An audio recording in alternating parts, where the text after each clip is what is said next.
नमस्कार. आज आपण बनवणार आहोत मँगो मिल्कशेक.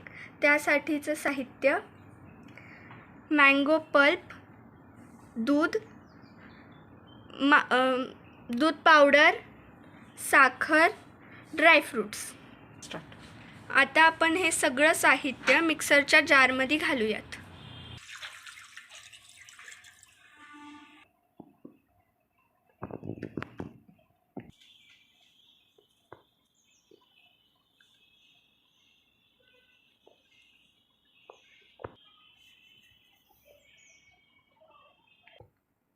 आता हे सगळं साहित्य आपण मिक्सरमध्ये फिरवून घेऊयात.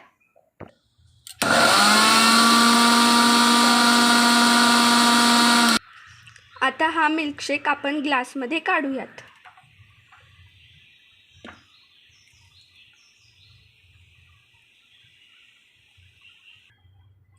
आता आपण हे ड्रायफ्रूट्स मिल्कशेकवर टाकूयात आणि मिल्कशेकला फ्रीजमध्ये थंड होण्यासाठी ठेवूयात.